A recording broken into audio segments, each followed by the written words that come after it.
ಆಗಿ ಡಿಕೆ ಶಿವಕುಮಾರ್ ಅಧಿಕಾರ ಸ್ವೀಕಾರವನ್ನ ಮಾಡಿದ್ದಾರೆ. ಈ ಹಿನ್ನೆಲೆಯಲ್ಲಿ ಡಿಕೆಶಿ ಅಭಿಮಾನಿಯಿಂದ ಬಾಡೂಟದ ವ್ಯವಸ್ಥೆಯನ್ನ ಮಾಡಲಾಗಿದೆ. ಗದಗ ಜಿಲ್ಲೆ ಮುಂಡರಗಿ ಪಟ್ಟಣದಲ್ಲಿ ಬಾಡೂಟದ ವ್ಯವಸ್ಥೆಯನ್ನ ಮಾಡಲಾಗಿರುವಂತದ್ದು.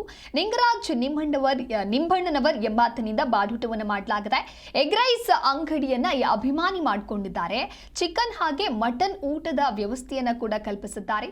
ರಾಮೀನಹಳ್ಳಿ ಗ್ರಾಮದಲ್ಲಿ ಬಾಡೂಟವನ್ನ ಮಾಡಿಸಿದ್ರು ಫ್ಯಾನ್. ಡಿಕೆ ಶಿವಕುಮಾರ್ ಸಿಎಂ ಆಗಿದ್ದು ತುಂಬಾನೇ ಖುಷಿಯಾಗಿದೆ, ಬಹಳಷ್ಟು ಸಂತೋಷವಾಗಿದೆ. ರಾಜ್ಯದಲ್ಲಿ ಉತ್ತಮ ಆಡಳಿತವನ್ನ ಅವರು ಮಾಡ್ತಾರೆ, ಜನಪರವಾಗಿ ಅವರು ಕೆಲಸವನ್ನ ಮಾಡ್ತಾರೆ ಡಿಕೆ ಶಿವಕುಮಾರ್ ಅನ್ನುವಂತ ನಂಬಿಕೆ ನನಗೆ ಇದೆ ಅನ್ನೋದಾಗಿಯೂ ಕೂಡ ಅಭಿಮಾನಿ ತಿಳಿಸಿದ್ದಾರೆ. ಒಟ್ಟಾರೆಯಾಗಿ ನೂತನ ಸಿಎಂ ಆಗಿ ಡಿಕೆ ಶಿವಕುಮಾರ್ ಅವರು ಪ್ರಮಾಣ ವಚನ ಸ್ವೀಕಾರ ಮಾಡಿದ ನಂತರದಲ್ಲಿ ಈ ರೀತಿಯಾಗಿ ಅಭಿಮಾನಿಗಳಿಗೆ ಬಾಡೂಟವನ್ನ ಈ ಅಭಿಮಾನಿ ಬಡಿಸಿದ್ದಾರೆ.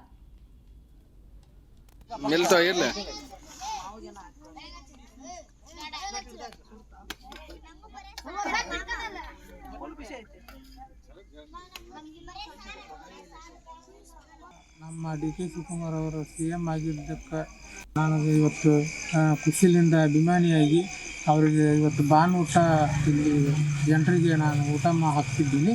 ಸುಮಾರು 40-50 ಸಾವಿರ ರೂಪಾಯಿ ಖರ್ಚು ಮಾಡ್ಕೊಂಡು ನಮ್ಮ ಡಿ ಕೆ ಶಿವಕುಮಾರ್ ಅವರ ಇವತ್ತು ಪ್ರಮಾಣ ವಚನ ಮಾಡಿದ್ದಕ್ಕೆ ನಾನು ಇವತ್ತು ಊಟ ಹಾಕ್ತಿದ್ದೀನಿ. ಹಂಗಾಗಿ ಅವರು ಮುಂದೆ ಇನ್ನೊಟ್ಟು ಬೆಳೀಲಿ ಡಿ ಕೆ ಶಿವಕುಮಾರ್ ಸಾಹೇಬರು. ಅವರು ನಾನು ಯಾವತ್ತಿಗೆ ನಾನು ಹುಟ್ಟಿ ನೆನಪು ಶಕ್ತಿ ಬಂದಾಗಲಿದ್ದಾನ ಅವರು ನೇಚರ್ ಅವರು ಭಾಷಣ.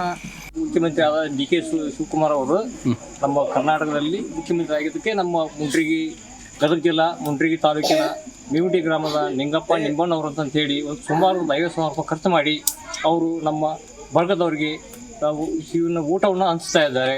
ಅವರು ಒಂದು ಎಗ್ ರೈಸ್ ಅಂಗಡಿ ಮಾಡ್ಕೊಂಡು ಜೀವನ ಮಾಡ್ತಾ ಇದ್ದಾರೆ. ಅವ್ರಿಗೆ ಇದ್ದಂತಾರಲ್ಲ ಬಡವ ಪಾಪ ಅಂಥ ಹುಡುಗ ಒಂದು ಡಿ ಕೆ ಶಿವಕುಮಾರ್ ಅವರಿಗೆ ಒಂದು ಹೆಮ್ಮೆಯಿಂದ ಮಾಡಿ ಇಡೀ ಊರಿಗೆ ಊಟ ಆಗ್ತಾ ಇದ್ದಾನೆ. ಮುಖ್ಯಮಂತ್ರಿ ಆದ